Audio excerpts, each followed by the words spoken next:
Genesis 33. We read in the former chapter how Jacob had power with God and prevailed.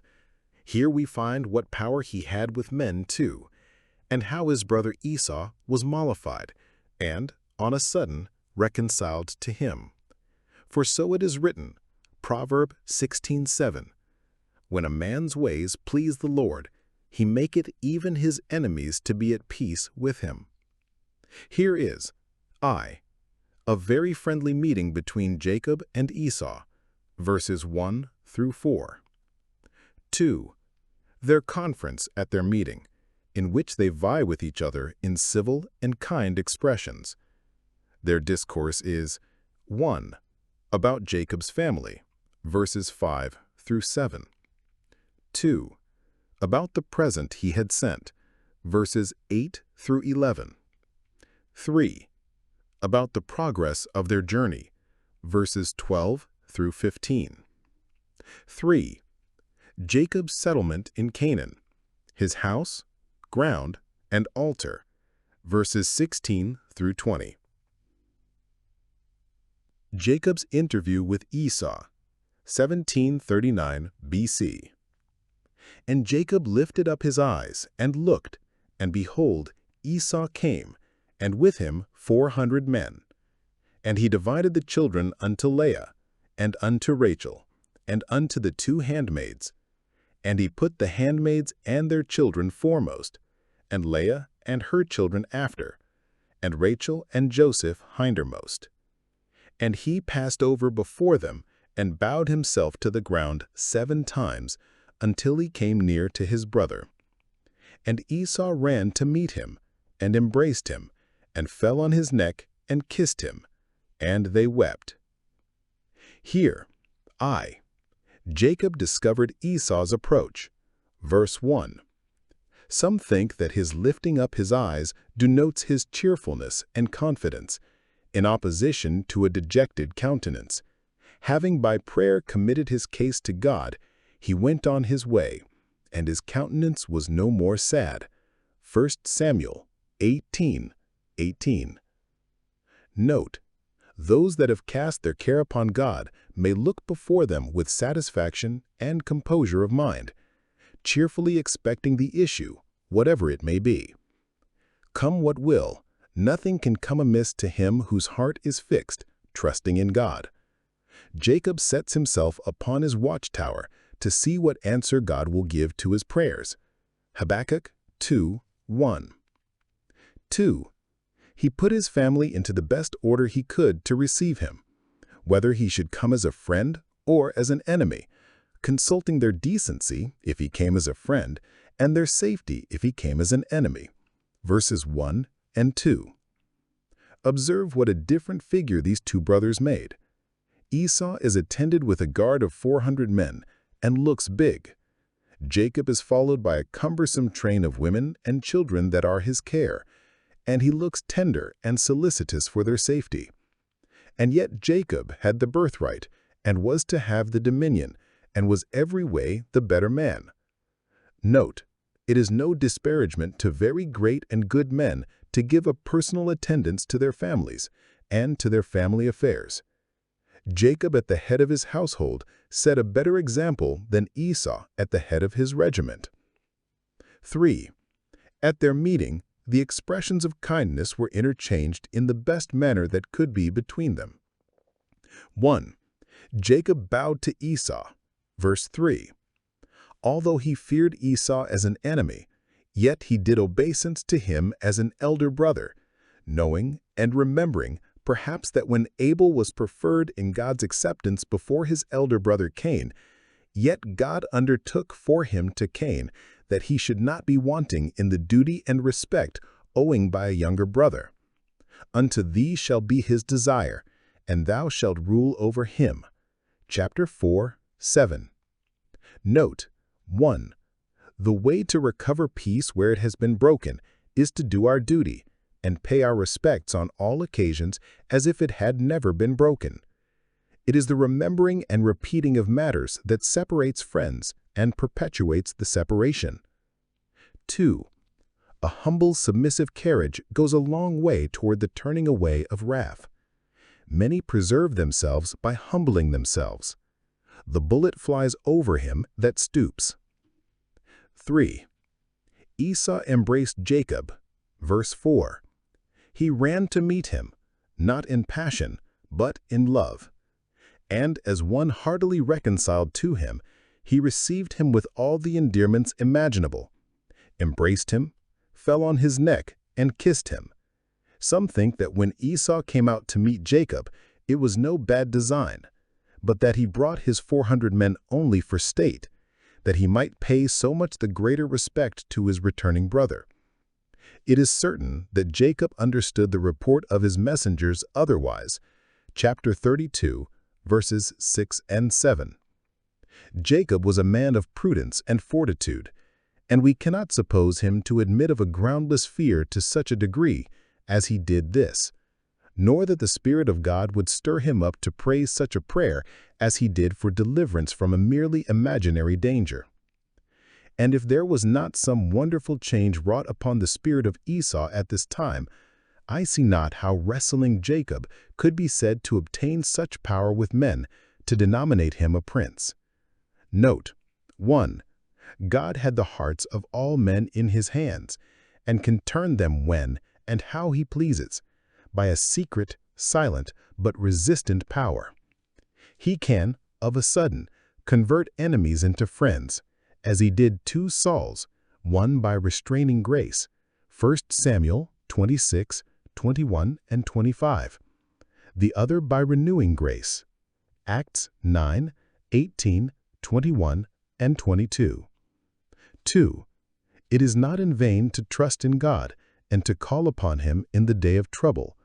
Those that do so often find the issue much better than they expected. 3. They both wept. Jacob wept for joy to be thus kindly received by his brother, whom he feared, and Esau perhaps wept for grief and shame to think of the bad design he had conceived against his brother, which he found himself strangely and unaccountably prevented from executing. And he lifted up his eyes and saw the women and the children, and said, Who are those with thee? And he said, The children which God hath graciously given thy servant. Then the handmaidens came near, they and their children, and they bowed themselves. And Leah also with her children came near, and bowed themselves. And after came Jacob near and Rachel, and they bowed themselves. And he said, What meanest thou by all this drove which I met? And he said, These are to find grace in the sight of my Lord. And Esau said, I have enough, my brother. Keep that thou hast unto thyself. And Jacob said, Nay, I pray thee, if now I have found grace in thy sight, then receive my present at my hand, for therefore I have seen thy face as though I had seen the face of God, and thou wast pleased with me. Take, I pray thee, my blessing that is brought to thee, because God hath dealt graciously with me, and because I have enough. And he urged him, and he took it. And he said, Let us take our journey, and let us go, and I will go before thee. And he said unto him, My Lord knoweth that the children are tender, and the flocks and herds with young are with me, and if men should overdrive them one day, all the flock will die. Let my Lord, I pray thee, pass over before his servant, and I will lead on softly, according as the cattle that goeth before me, and the children be able to endure, until I come unto my Lord unto Seir. And Esau said, Let me now leave with thee some of the folk that are with me. And he said, What needeth it? Let me find grace in the sight of my Lord. We have here the discourse between the 2 brothers at their meeting, which is very free and friendly without the least intimation of the old quarrel. It was the best way to say nothing of it. They converse, about Jacob's retinue, verse 5. 11 or 12 little ones, the eldest of them not 14 years old, followed Jacob closely. Who are these? Says Esau. Jacob had sent him an account of the increase of his estate, chapter 32, verse 5, but made no mention of his children, perhaps because he would not expose them to his rage if he should meet him as an enemy, or would please him with the unexpected sight if he should meet him as a friend. Esau therefore had reason to ask, Who are those with thee? to which common question Jacob returns a serious answer, such as became his character. They are the children which God hath graciously given thy servant. It had been a sufficient answer to the question, and fit enough to be given to profane Esau, if he had only said, "They are my children." But then Jacob would not have spoken like himself, like a man whose eyes were ever towards the Lord. Note, it becomes us not only to do common actions, but to speak of them after a godly sort. 3 John 6. Jacob speaks of his children. 1. As God's gifts. They are a heritage of the Lord. Psalm 128:3, 112:9, 107:41. 2. As choice gifts. He hath graciously given them. Though they were many, and now much his care, and as yet but slenderly provided for, yet he accounts them great blessings. His wives and children hereupon come up in order and pay their duty to Esau, as he had done before them. Verse 6 and 7. For it becomes the family to show respect to those to whom the master of the family shows respect. 11. About the present he had sent him. 1. Esau modestly refused it because he had enough and did not need it. Verse 9. Note that those who wish to be considered men of honor will not seem to be mercenary in their friendship. Whatever influence Jacob's present had on Esau to pacify him, he would not have it thought that it had any, and therefore he refused it. His reason is, I have enough, I have much, so the word is. So much that he was not willing to take anything that was his brother's. Note, 1. Many that come short of spiritual blessings and are out of covenant, yet have much of this world's wealth. Esau had what was promised him, the fatness of the earth and a livelihood by his sword. 2. It is a good thing for those that have much to know that they have enough, even though they have not so much as others have. Even Esau can say, I have enough. 3. Those that are content with what they have must show it by not coveting what others have. Esau bids Jacob keep what he had to himself, supposing he had more need of it. Esau for his part needs it not, either to supply him, for he was rich, or to pacify him, for he was reconciled. We should take heed lest at any time our covetousness impose upon the courtesy of others and meanly take advantage of their generosity. 2. Jacob affectionately urges him to accept it, and prevails. Verse 10, 11. Jacob sent it through fear, chapter 32:20. But the fear being over, he now importans his acceptance of it for love, to show that he desired his brother's friendship and did not merely dread his wrath. 2 things he urges. 1. The satisfaction he had in his brother's favor, of which he thought himself bound to make this thankful acknowledgment. It is a very high compliment that he passes upon him. I have seen thy face as though I had seen the face of God. That is, I have seen thee reconciled to me and at peace with me, as I desire to see God reconciled. Or the meaning is that Jacob saw God's favor to him in Esau's.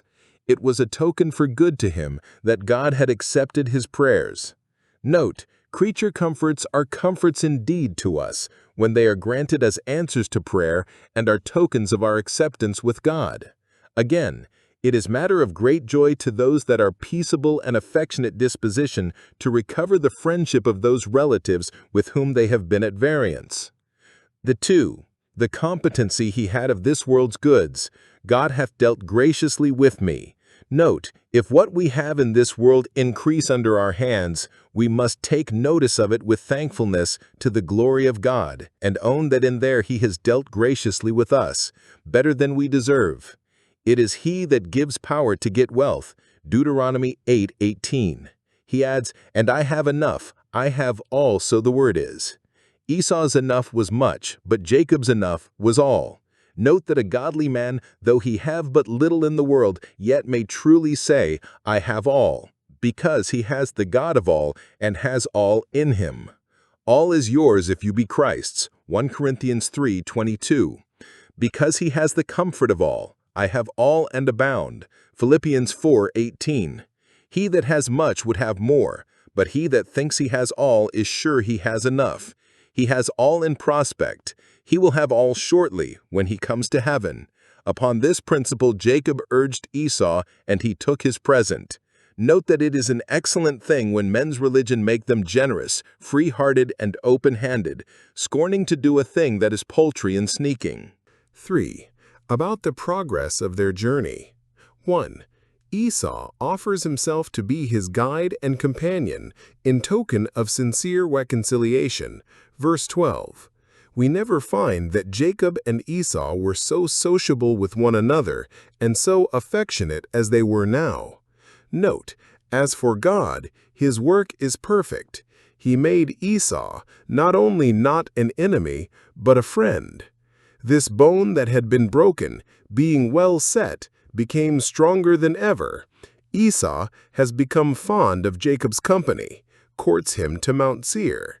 Let us never despair of any, nor distrust God in whose hand all hearts are. Yet Jacob saw cause modestly to refuse this offer, verses 13 and 14, wherein he shows a tender concern for his own family and flocks, like a good shepherd and a good father. He must consider the children and the flocks with young, and not lead the one, nor drive the other too fast. This prudence and tenderness of Jacob ought to be imitated by those that have the care and charge of young people in the things of God. They must not be overdriven, at first, by heavy tasks in religious services, but led, as they can bear, having their work made as easy to them as possible. Christ, the Good Shepherd, does so. Isaiah 40:11. Now Jacob will not desire Esau to slacken his pace, nor force his family to quicken theirs, nor leave them to keep company with his brother, as many would have done, that love any society better than their own house. But he desires Esau to march before, and promises to follow him leisurely, as he could get forward. Note, it is an unreasonable thing to tie others to our rate. We may come with comfort, at last, to the same journey's end, though we do not journey together, either in the same path or with the same pace. There may be those with whom we cannot fall in, and yet with whom we need not fall out by the way. Jacob intimates to him that it was his present design to come to him to Mount Seir, and we may presume he did so after he had settled his family and concerns elsewhere, though that visit is not recorded. Note, when we have happily recovered peace with our friends, we must take care to cultivate it, and not to be behindhand with them in civilities. 2. Esau offers some of his men to be his guard and convoy. Verse 15. He saw Jacob but poorly attended, no servants but his husbandmen and shepherds, no pages or footmen. And therefore, thinking he was as desirous as himself, if he could afford it, to take state upon him and look great, he would needs lend him some of his retinue to attend upon him, that he might appear like Esau's brother. But Jacob humbly refuses his offer, only desiring he would not take it amiss that he did not accept it. What needeth it? 1. Jacob is humble and needs it not for state. He desires not to make a fair show in the flesh by encumbering himself with a needless retinue. Note, it is the vanity of pomp and grandeur that they are attended with a great deal of which it may be said, what needeth it? 2. Jacob is under the divine protection and needs it not for safety. Note, those are sufficiently guarded that have God for their guard and are under a convoy of his hosts, as Jacob was. Those need not be beholden to an arm of flesh that have God for their arm every morning. Jacob adds, only let me find grace in the sight of my Lord. Having thy favor, I have all I need, all I desire from thee. If Jacob thus value the goodwill of a brother, much more reason have we to reckon that we have enough if we have the goodwill of our God. 16. So Esau returned that day on his way unto Seir. 17. And Jacob journeyed to Succoth, and built him a house, and made booths for his cattle. Therefore the name of the place is called Succoth. 18. And Jacob came to Shalem, a city of Shechem, which is in the land of Canaan, when he came from Paddan Aram, and pitched his tent before the city. 19. And he bought a parcel of a field, where he had spread his tent at the hand of the children of Hamor, Shechem's father, for 100 pieces of money. 20. And he erected there an altar, and called it El Elohe Israel, God, the God of Israel. Here, 1. Jacob comes to Succoth, having in a friendly manner parted with Esau, who had gone to his own country, verse 16. He comes to a place where it should seem he rested for some time, set up booths for his cattle, and other conveniences for himself and family. The place was later known by the name of Succoth, a city in the tribe of Gad, on the other side Jordan. It signifies booths, that when his posterity afterwards dwelt in houses of stone, they might remember that the Syrian ready to perish was their father, who was glad for booths. Deuteronomy 26:5. Such was the rock from whence they were hewn. 2. He comes to Shechem. We read it to Shalem, a city of Shechem. The critics generally incline to read it appellatively. He came safely, or in peace, to the city of Shechem. After a perilous journey, in which he had met with many difficulties, he came safely at last into Canaan. Note, diseases and dangers should teach us how to value health and safety, and should help to enlarge our hearts in thankfulness, when our going out and coming in have been signally preserved. Here, 1. He buys a field, verse 19. Though the land of Canaan was his by promise, yet the time for taking possession not yet having come, he is content to pay for his own, to prevent disputes with the present occupants. Note, dominion is not founded in grace. Those that have heaven on free cost should not expect to have earth so. 2. He builds an altar, verse 20. 1. In thanksgiving to God for the good hand of his providence over him. He did not content himself with verbal acknowledgments of God's favor to him, but made real ones. 2. That he might keep up religion and the worship of God in his family. Note, where we have a tent, God must have an altar. Where we have a house, he must have a church in it. He dedicated this altar to the honor of El Elohe Israel, God, the God of Israel, to the honor of God, in general, the only living and true God, the best of beings and first causes, and to the honor of the God of Israel as a God in covenant with him. Note, in our worship of God, we must be guided and governed by the joint discoveries of both natural and revealed religion. God had lately called him by the name of Israel, and now he calls God the God of Israel.